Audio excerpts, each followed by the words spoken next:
राज्यसभा में विपक्ष के उपनेता प्रमोद तिवारी ने ईरान, इजरायल और अमेरिका के बीच हुई सीज फायर को वैश्विक स्तर पर राहत भरा कदम बताया। उन्होंने कहा, सभी पक्षों को आत्मसंयम रखते हुए इस अस्थायी युद्ध विराम को अस्थायी शांति समझौते में बदलने के लिए गंभीर वार्ता करनी चाहिए। तिवारी ने इस्लामाबाद में प्रस्तावित संधि वार्ता पर सवाल उठाते हुए पाकिस्तान को आतंकवाद की नर्सरी बताया और इसे भारत की कमजोर विदेश नीति का परिणाम करार दिया।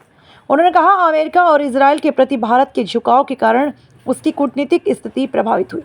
सीज फायर में चीन की भूमिका का उल्लेख करते हुए उन्होंने प्रधानमंत्री नरेंद्र मोदी पर तीखा प्रहार किया और कहा कि भारत वैश्विक कूटनीति में अलग थलग पड़ता दिख रहा है। उन्होंने इसे मोदी सरकार की विदेश नीति के लिए गंभीर झटका बताया। साथ ही कहा कि यह युद्ध विराम ऊर्जा संकट के लिहाज से कुछ राहत दे सकता है। देश में जो खबर सुबह लोगों को मिली,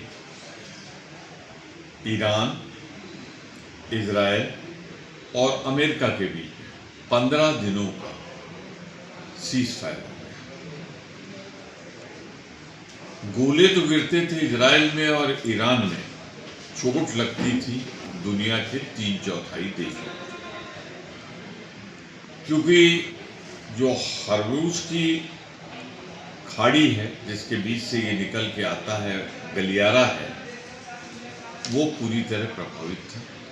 तो ईंधन और ऊर्जा लोगों को नहीं मिल पा रही थी, हर देश में संकट था। अब ये हो जाने के बाद मुझे पूरा भरोसा है कि सामान्य हो जाएगी सप्लाई, और जब सामान्य हो जाएगी तो जनजीवन सामान्य हो जाएगा।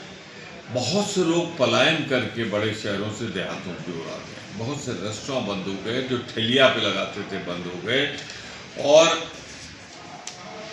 इसी आड़ में भारत सरकार ने दे दिया है एक्साइज में जो कमी की है, इस कम की उसका लाभ मिले उपभोक्ता सीधे, जो 33 से इन्होंने 9% की है और जो 32 से 3 रुपए। दूसरा बड़ा दुख और कष्ट है हर भारतवासी को। 10 तारीख को जैसी खबरें वार्ता तीनों के बीच में इस्लामाबाद में, पाकिस्तान में, चीन का इसमें बड़ा रोल है। तो पाकिस्तान तो एक ऐसा देश है जो आतंकवाद की नर्सरी है, जिसके आतंकवाद का सबसे बड़ा शिकार भारतवर्ष, और वो शांति दूत बन के बैठ गए।